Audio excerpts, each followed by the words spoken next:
Most retirement advice is broken. You've seen the charts. Save this much by age 50, do this 5 years out, but real life doesn't follow a formula. After working with hundreds of clients, I've seen how these guides cause people to either retire with far more than they'll ever spend, or worse, realize at 78 that they've outlived their money. So today I'm sharing the strategies that traditional planning overlooks, especially in the final 10, 5, and 1 years before retirement. These gaps can mean the difference between retiring with confidence or with anxiety. For example, here's the shock that most people never see coming. The popular advice to save 25 times your annual expenses for retirement is fundamentally flawed. And not because the math is necessarily dead wrong, but because it's based on expenses that you may not have properly analyzed.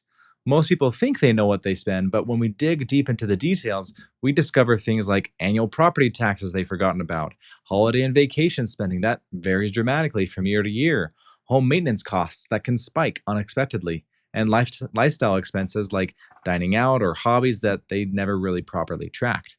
How can you know what you're going to spend in retirement if you haven't analyzed what and how much your dollars are really being spent on today? This is where conventional retirement planning gets the foundation wrong.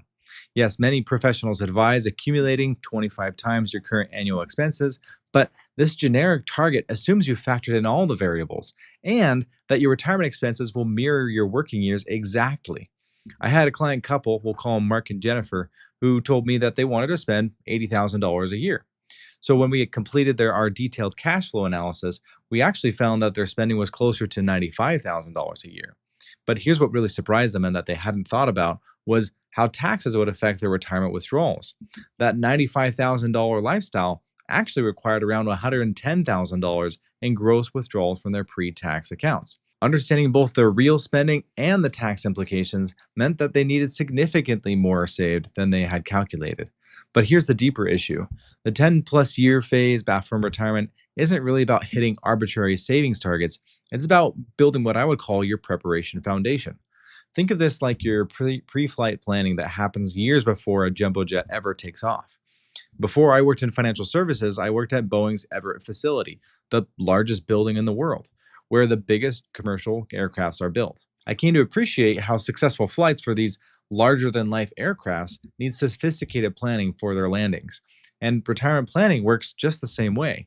Just as those massive aircrafts carry enormous weight, both physically and in terms of responsibility for passenger safety, your retirement carries the same weight of your life savings and the gravity of your financial security. Both require the most calculated approach with the ability to make course corrections along the way. And here's what the phase around 10 years before retirement really requires. You need to determine just how much savings you'll need, just as a plane determines how much fuel it needs based on the length of its journey and the weight of its cargo. Similarly, the amount of savings you need depends on various factors, including how much expense you'll draw on your assets throughout your retirement journey. These calculations depend entirely on when you want to retire and what kind of lifestyle you want to maintain. For example, I worked with a client, I'll call her Susan, who discovered we should attack her mortgage more aggressively as opposed to maximizing her retirement contributions. Because although the funds in her pre-tax account would have the opportunity to grow, she certainly would be taxed upon the withdrawal just to fund the mortgage she already had. The focus a decade from retirement should be making sure you're on track to build an adequate fund while you still have the time to figure out what adjustments need to be made. Compound growth over 10 years can dramatically impact your final balance, but only if you're contributing to the right targets based on accurate data. Now, while this 10 plus year phase focuses on building your foundation, the 5 year milestone is finally like seeing your destination on the horizon. You can see where you're headed, and it's time to get serious about your actual landing preparation. But this is where I've seen more retirement dreams crash than any other phase, and it's usually not for the reason people expect. But here's the reality check that hits people the hardest. Research from Transamerica Center for Retirement Studies shows that nearly 6 out of 10 people actually retire sooner than when they originally planned. Over 3/4 of these people did so either because their health declined faster than expected or because their employer forced them to. But here's the good news. 11% of them retired earlier because they realized that they had enough money to do so. And hey, maybe that's you too. Unexpected retirement timelines are why the 5 year phase isn't about rigid execution. It's about building what I like to call a landing capability. Just like those massive jumbo jets at Boeing I saw being built, you need to have multiple systems ready to deploy depending on conditions when your retirement moment actually arrives. At this stage, you should be 100% certain about your trajectory towards retirement, but more importantly, you need to have multiple flight paths ready. This means totaling all your resources and determining not just whether you're close to your goal, but whether you have the flexibility to adjust not if, but when circumstances change. And here's what most people discover the gap between projections and reality is. I, for example, had a prospective client tell me just last week that their current advisor had shown them projections showing that they could retire comfortably, but when they asked for specific details about how they'd actually access the money in each year, the advisor gave them more vague assurances than concrete strategies. But just as a pilot has tools to help them navigate, one tool that my clients really appreciate is seeing their retirement income in a year by year bar chart projection, showing exactly where and how much income they'll have throughout retirement to make numbers work. When you can see your landing sequence clearly, confidence replaces that anxiety. That's the difference between theoretical retirement readiness and actual implementation capability. For example, in this 5 year window, you might want to consider transitioning out of a high risk portfolio because retirement isn't a good time to weather a market downturn that might deplete your fund for an extended period. You need to ensure your money will be there when you need it. But here's the sophisticated part that most people miss. This risk reduction isn't just about moving money from stocks to bonds. Similar to an aircraft's approach, you need to have multiple systems working together, such as a tax efficient withdrawal sequence, healthcare transition planning, and, of course, optimizing your Social Security strategy. Recently, I helped a client couple, I'll call them David and Carol, execute their own retirement landing sequence during this phase. It took us multiple years to properly rotate six figures of high growth investments into a more stable allocation because they had a significant portion of their investments in employer stock that left them too concentrated and too much at risk. Had we done this strategy all at once, we would have spiked their taxes significantly in a single year. So the result isn't just safety, it's a coordinated system that could give them complete confidence about this transition. Any shortfall you discover at this stage requires an immediate adjustment to your savings and investment strategy, or you might risk seriously putting off retirement longer than you anticipated. This level of coordination between your timeline, taxes, and income strategy is exactly what separates confident retirees from anxious ones. If you want to see how this applies to your specific situation, click the link in the description to book a free call with me. Now, this brings us to a crucial decision that affects everything about your 5 year planning: Social Security timing. And here's where even sophisticated retirees make expensive mistakes because they focus on Social Security as an isolated decision instead of factoring it into how it integrates with their entire retirement income system. Unfortunately, most people approach this backwards, saying, when should I claim Social Security? But the better question instead is, how does Social Security timing optimize my overall retirement income strategy? As you know, you have a window to claim it, as early as 62 or as late as 70, with monthly payments increasing the longer you wait. But here's what conventional planning misses: optimizing for the break even point for Social Security starting, or maximizing your dollars from the system. That's the easy part. The true planning comes when you integrate Social Security timing with your bigger picture. Let me show you how this works with a real client scenario. I had a couple, I'll call them Tom and Linda, who saw at 62 they could claim Social Security for $1,875 a month, or wait until age 70 for roughly $3,100 a month. By delaying Social Security until 70, Tom and Linda needed to withdraw an additional $14,700 per year from their investments for 8 years. It was around $118,000 in all. But this strategy also allowed us to do strategic Roth conversions during those 8 years while they were in those lower brackets, ultimately creating significant tax savings over their lifetime. The full retirement age of 67 creates a good baseline for planning, but your optimal claiming strategy depends on your health, your spouse's situation, tax planning opportunities, and your legacy goals. I worked with another client, I'll call her Patricia, who was in poor health at 63. So in her scenario, it made the most sense to claim Social Security immediately because we knew she needed to maximize her benefits while she could still enjoy them. Her situation was completely different than Tom and Linda's, but both strategies were optimal for their specific circumstances. And here's the key insight: Social Security timing should be determined by your personalized income optimization, not these generic break-even calculators. And of course, this decision affects whether you need more or less of personal savings for retirement, as well as how you structure your withdrawal strategy, and then how it factors into your tax strategy. This coordination between Social Security and personal savings becomes even more crucial as you enter the final phase, being a year or less from retirement. Because this is where the rubber meets the runway. If the earlier phases were about building your aircraft and planning your flight path, this final year is about executing a precise landing sequence. While it's true that pilots can execute a go around if conditions aren't perfect, retirement offers limited second chances because rarely can you hop right back into the same role that you retired from if you realize you jumped the gun too early. During my time at Boeing, I came to appreciate that even the most sophisticated aircraft systems require perfect coordination during landing. Every system needs to work together, and timing is everything. And yes, while there are backup plans, you want to get it right the first time. This final year before retirement demands that same precision. The critical implementation tasks have hard deadlines that can't be missed, such as applying for Social Security benefits if you intend to collect as soon as you stop working. And this isn't something you can do last minute. The application process takes some time, and any delays, of course, means delayed payments. Medicare as well has even stricter timing requirements. You can apply 3 months before your 65th birthday and up to 3 months thereafter.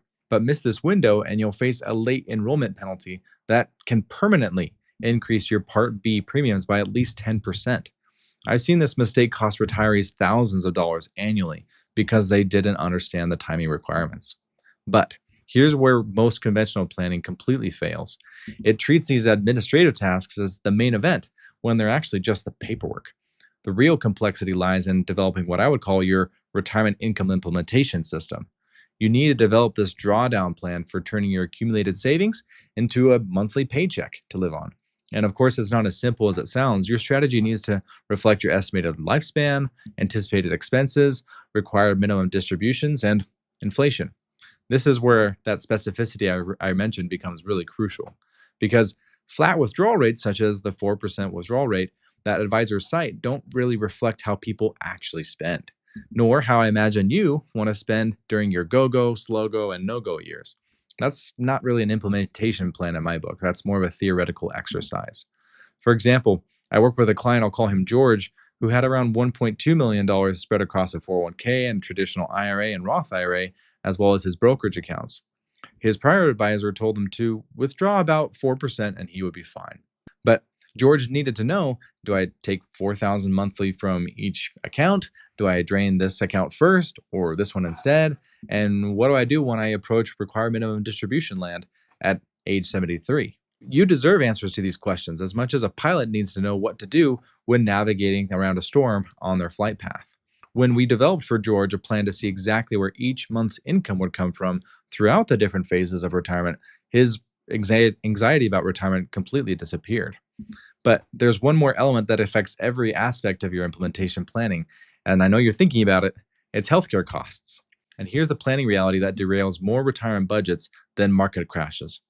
Since 1983, healthcare inflation has risen by 403%, compared to general inflation rising by 146% over the same time period. And hospital services, they're up 727%. Ouch. Most people plan for regular inflation only, but as you can see, the difference is clear. Healthcare expenses, including out-of-pocket costs, usually increase after retirement, and this requires working healthcare costs into your estimates of living expenses at each phase. But what conventional milestone planning gets wrong is it treats healthcare as just a line item instead of understanding it as a dynamic system affecting your entire retirement strategy. Of course, during the 10 years out from retirement phase, you need to consider whether long-term care insurance makes sense for your situation. And this can be very dependent on your individual financial situation and health history. I'll leave a link in the description to a Genworth calculator that can help you estimate your own long-term care costs for your specific geographic location and a number of specific years in the future. In my experience, obtaining long-term care insurance is generally not my first or second preference for addressing that concern. I don't have time in this video to fully address it, but it really does come down to your personal circumstances as to how to address it best. Now, Medicare coverage starting at age 65 does affect your healthcare cost planning dramatically, but transition from employer coverage to Medicare requires sophisticated coordination that most people underestimate. Because many times you're not just switching insurance, you're potentially changing doctors, adjusting prescription coverage, and navigating supplement insurance decisions. Personal insurance preferences can also greatly factor how much you need to save for retirement because Different coverage levels create different out of pocket risk. Higher coverage means higher premiums but more predictable costs, and lower coverage means lower premiums but more exposure to unexpected expenses. Another kind of worms I can't do justice in this video is how proper healthcare planning can mitigate the high cost of insurance bridging between early retirement and Medicare. And no, it's not just about budgeting, it's about understanding how healthcare decisions integrate with tax planning and your withdrawal strategies. Now that you understand the healthcare reality, let me show you how we implement all these elements into a coordinated strategy. Here's what I've learned after guiding hundreds of clients. Successful retirement planning isn't about following a perfect timeline. It's about building an adaptive capability for whenever your retirement moment actually arrives. So, how do you successfully implement the right saving strategy for your current retirement phase? First, start by identifying which phase you're currently in and then the specific targets for that milestone. Are you 10 years out from retirement building that foundation, or 5 years away in that transition phase, or in the final year before retirement where specificity becomes crucial? Calculate your personalized savings requirements based on your desired retirement lifestyle. This isn't about generic rules like 25 times your expenses. It's about understanding your actual spending patterns and tax implications, like Mark and Jennifer had discovered. I want you to also adjust your investment risk level appropriate to your time horizon until retirement. Context matters more than your calendar age. For example, a healthy 55-year-old planning to retire at 70 needs different strategies than someone with health concerns planning to retire at 62. Like a solid flight path, creating systematic review points at each major milestone is key. Remember, only around a third of people retire when they originally planned to, so course corrections are normal.